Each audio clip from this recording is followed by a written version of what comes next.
عيش حرية عدالة اجتماعية عيش حرية. Guys, welcome to بالأحضان, a show with an accent for those without one. In the last few months, this was the 8th anniversary of the Arab Spring. Music is keeping Arab Spring going, and you cannot arrest or imprison a song or music. Dr. Ramzi Salti, he was born in Lebanon and studied French, and educated in Jordan, graduated from British. Has a show, Arabology. Absolutely, Mumtaz. This is awesome. Arabology. This is really. It only comes from you that he went through all this experience. So, Dr. Ramzi Salti, tell me a little bit the genre itself of revolution music. So tell me about what is so unique about the music that came out of Tahrir Square or Tunisia or out of the streets that reflects Arab Spring and reflects the feel and aspiration of millions of Arabs 8 years ago. Yeah, it's hard to believe that it's been 8 years. I mean, I still remember 2011 when we, were watching TV and we were hearing about the protests in Tunisia at the time, and that merchant that we all remember who set himself on fire in protest, and the kind of outcry that came. And then, of course, we thought, well, things will not change. The regime will not be toppled. The people will walk for a while and demonstrate, and then everyone will go home. But it didn't happen that way. And for a moment there in 2011, when the Tunisian regime was toppled and people in the streets were celebrating, suddenly it was called the Arab Spring. And suddenly there was a sense of optimism that after decades of being censored, of being afraid to speak about the government or against the president, people were finally getting freedom of speech. And I think none of that jubilation would have been possible, Ahmad, had it not been for the music. The music was the pulse of the revolution. The music itself, I think the soundtrack to the Arab Spring was essential to the continuation of the Arab Spring. There were two things that were happening in 2011. One is social media. I think that without social media, it would not have succeeded, because social media enabled these young people to set up places to meet and to demonstrate that before the government even knew about it. And number two is the fact that the music itself got you politically charged. It made you very excited and optimistic and gave you the courage to go into the street. And that happened on such a mass scale that the music of El General, I think, who is a Tunisian rapper, I like was the name. he called himself El General.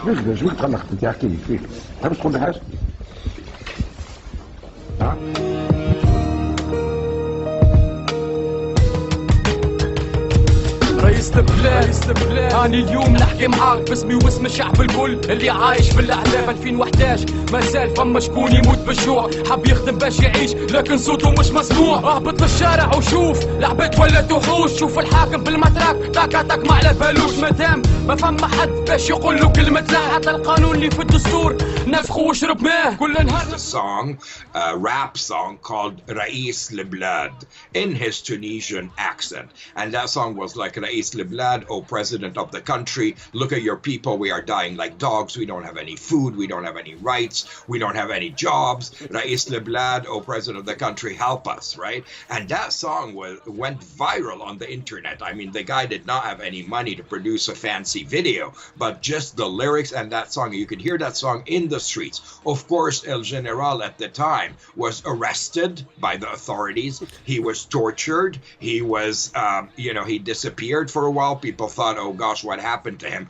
But even though maybe the singer was arrested, the music could not be arrested, like you said, Ahmad, and that continued. And so you could hear people chanting in the street, Rais Leblad, Rais Leblad, Rais Leblad, and eventually that led to the toppling of Rais Leblad, who left Tunisia and then, did not return. So that, I think, is that's what's nice about the Arab Spring.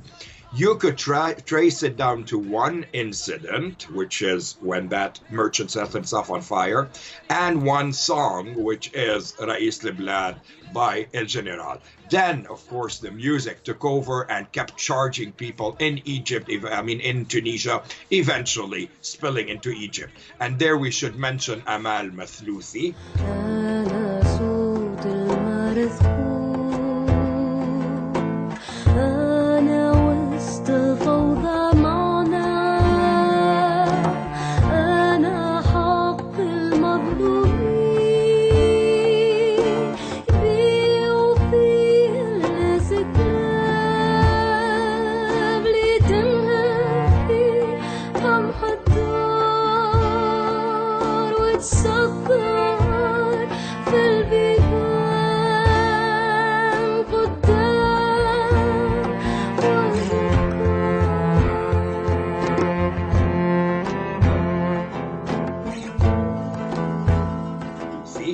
Who is an amazing young woman with a powerful voice, who would go down with the masses into the streets, sometimes with just her voice, sometimes with a guitar, and she sang a song called Kilmeti Hurra. My word is free and unencumbered, and with this gorgeous voice, she had people get up. They were holding candles, they were, holding vigils, talking about freedom and a better tomorrow in Tunisia. Of course, Amal Mathlouthi gets harassed by the authorities herself at that point. It gets to a degree where she had to leave the country at one point, and so I think Amal became not just the voice of the Arab Spring, but the voice of women in the Arab Spring. Because women, as you know, were being underrepresented or silenced. So not only did the whole country sort of find a way to sing out their pain, but also Amal had a way of saying this is a men and women movement. And you could see them in Tunisia, men and women in the streets together. And I think that kind of optimism and power spilled into Egypt. And there, my gosh, who can forget those images in Tahrir Square when you saw the people by the millions and just standing there together singing. حرية عدالة اجتماعية عيش حرية عدالة اجتماعية عيش حرية عدالة اجتماعية عيش حرية عدالة اجتماعية عيش حرية عدالة اجتماعية عيش حرية عدالة اجتماعية. It kind of spilled into Rami Aissam, I think, at the time. He became emblematic of the kind of revolutionary music that wanted to topple the system. So, of course, he was singing against Mubarak. He was arrested. He was tortured. He was bleeding in some interviews. And yet he would go back to Tahrir Square and sing for a better tomorrow. And then, so Rami Aissam maybe is like the El General of Egypt. And then that, of course, spilled into Libya and Algeria. And, Lebanon had their kind of Arab Spring, and even Bahrain, Now, the people, unfortunately, and we both know this, Ahmad, the activists, the people, eventually, everybody sort of went back home disappointed that the Arab Spring did not bloom like the way we did. And my answer to that has always been twofold. One is, it's not the end of a revolution. Maybe it is an Arab winter right now, but this is not the end of the revolution. This is maybe a necessary stage to go through. I'm still optimistic. And the reason for that is that the music of the Arab Spring, the revolutionary music that began in 2011, and even before, but culminated with El General in 2011, that music is not only going on every day, Ahmad, that I'm receiving songs every day by activists, by singers, by musicians all over the Arab world, but has become even more daring, even more courageous, even more creative. And it is in the music that I find power, and it's in the music that I see a better tomorrow for the Arab world, and it is in this kind of music that I see a better relationship between the Arab world and the West, inshallah.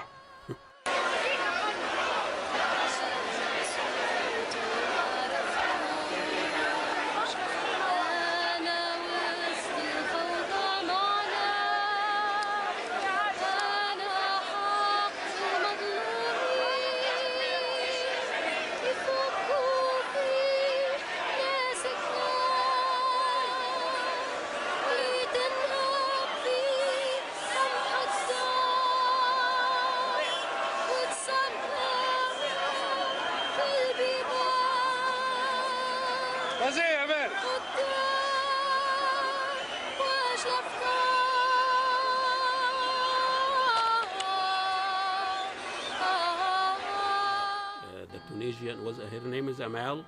Amal Mathlouthi. Yes.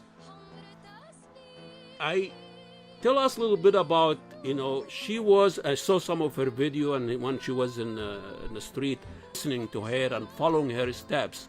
And this is really a transformation of the gender role and the role of women, not just standing and getting the wrath of security, but also in producing art and culture. So tell us about the role of women in all this music, music of the Tahrir revolution.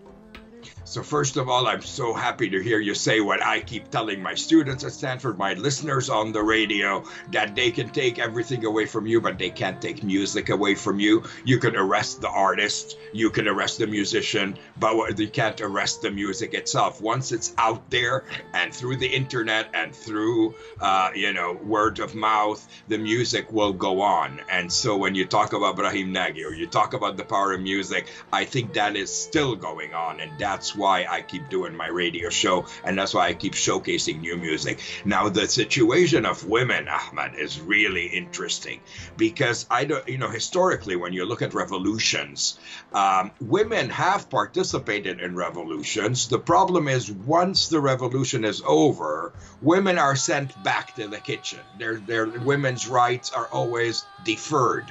It's like, yes, come and demonstrate with us. We'll be men and women together, standing in front of oppression. But the second that stage passes, women are not given the rights that they were promised.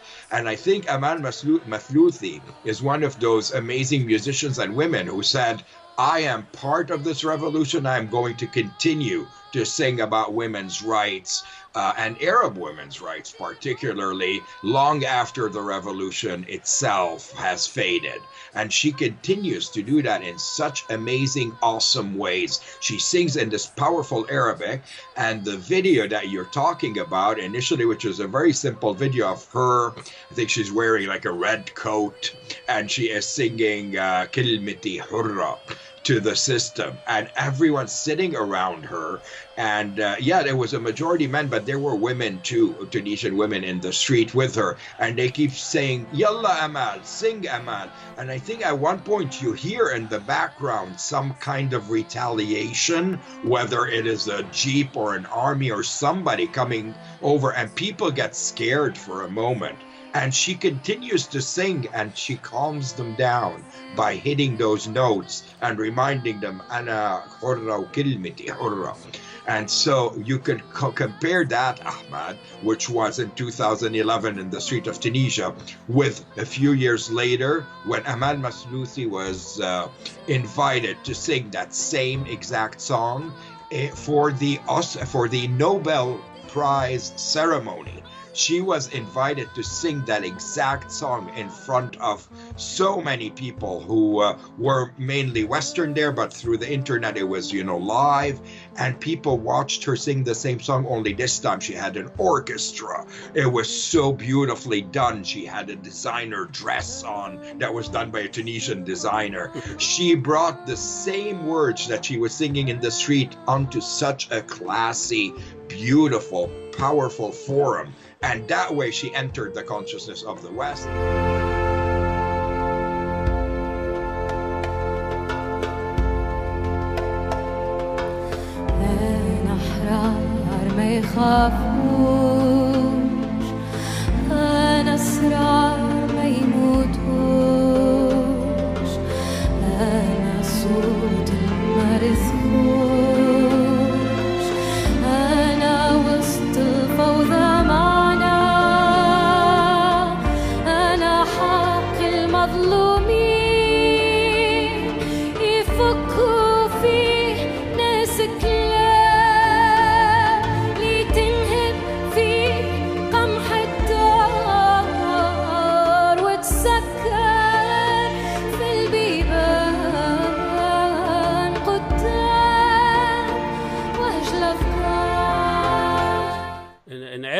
And I speak of Egypt. That's what I'm a little bit familiar about, the relationship between the state or the government and the artist. And it seems like the state always control the narrative, control the story. Like in the old days when you had radio, it was the only way to diffuse your song, or the vinyl records or cassette. I mean, people couldn't hear the music. It probably existed in households and in secret salons. But with the internet, they can't shut these musicians up anymore, because you can arrest them, but that video will go viral and will go on YouTube and on so many websites. You can't keep squashing it here. It's going to pop up here. You do it the other way. And so thanks to the internet, I think the music of the Arab Spring, or the revolutionary music in general, now cannot be quieted down. Now, it's kind of sad for me to see some of the... Well, let's talk about this, because in the 60s, the music in the 60s, sex and drugs and rock and roll, what are the characteristics of those revolution music and songs?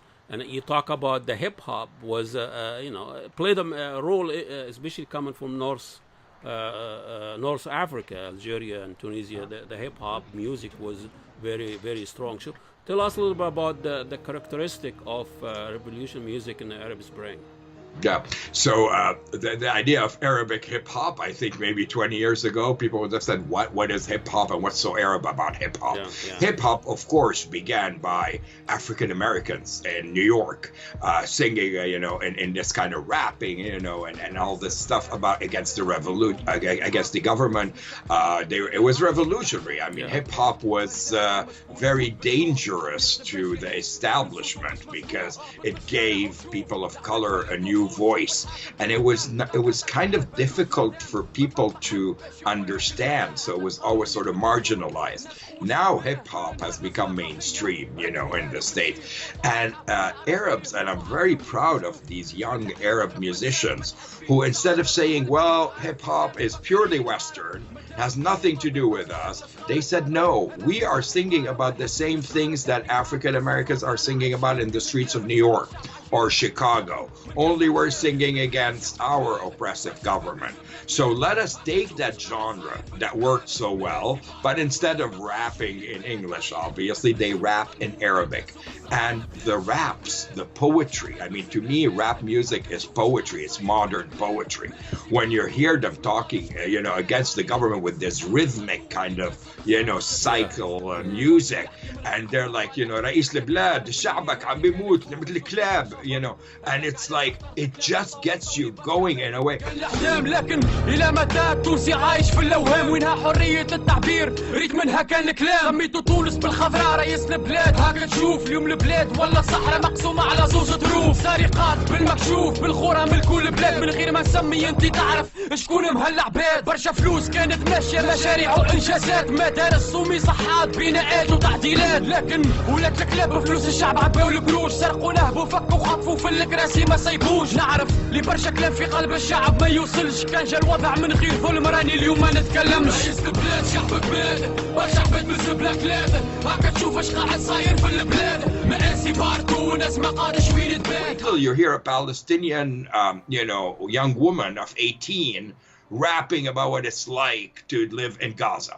And of course her voice is silenced. There are sanctions. They cannot, most of this generation was born under the situation. They've never seen the world outside of Gaza, and yet they're creating this music and releasing it, and the music can be contained within the confines of Gaza, and it reaches the world through the internet. يحكي أحلامه فيها بعد ما عرفها، وانحسد حلم بمرة يعيش في حضنها ويكون دافي، يعلن الحب في شوارعها ويكون عادي. بس هي كل ما عاجة قرب تحكي ابعد يا ثورة، في بلادي خطف وحب الوطن ففش إلنا عودة، فبمشي بلم حروف الحب لارميها بشوارعها، لوحد أهلها بمساكنها. كل ما أحبها أكتر أشحت عمر لضل أحميها لآخر العمر، ومش حخلي الجدار اللي فاصل ما بيننا يكتب نهاية العشق اللي فينا. So I have been playing so much hip hop coming from young Palestinian musicians, men and women, and there's an optimism in it. They're hoping for a peace. They're hoping for a better tomorrow. Arab Spring music, and good luck with your teaching, and good luck with your program, Arabology, which is online radio that really showcases Arab music to the Western audience here. So, well, thank you so much for spending this afternoon with us.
وقطارات نصف الليل في روحي، وأنهار بلا ماء يطاردها الشتات.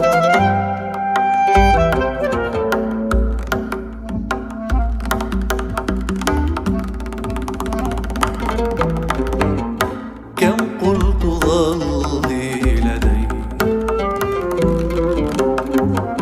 كم كنت لي حينا وحينا علي، وغربتك الذكريات. وقطارات نصف الليل في روحي، وأنهار بلا ماء يطاردها الشتات.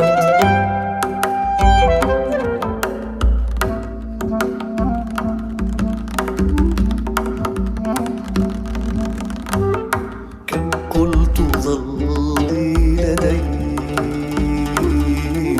لقد خطفتني المنحنيات. الحياة التهام، كم قلت ظلي لدي.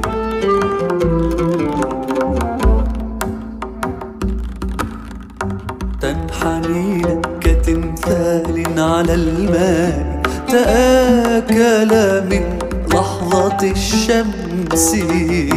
كم قلت ظلي لدي.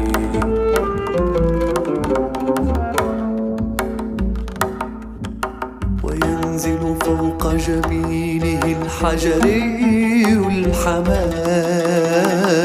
كم قلت ظلي لدي.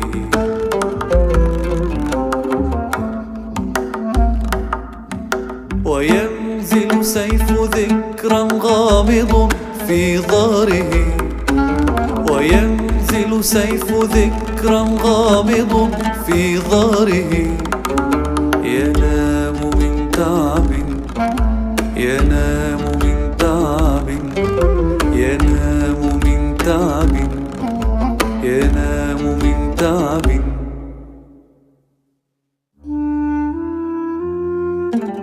ويوقظه الكلام،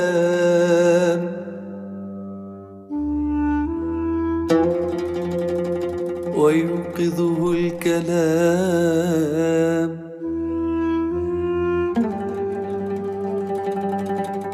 ويوقظه الكلام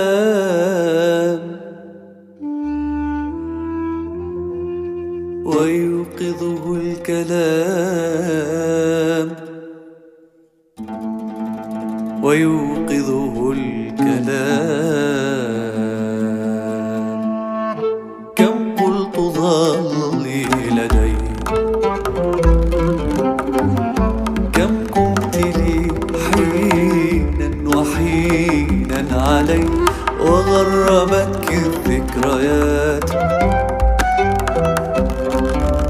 وقطارات نصف الليل في روحي، وأنهار بلا ماء يطاردها الشتات.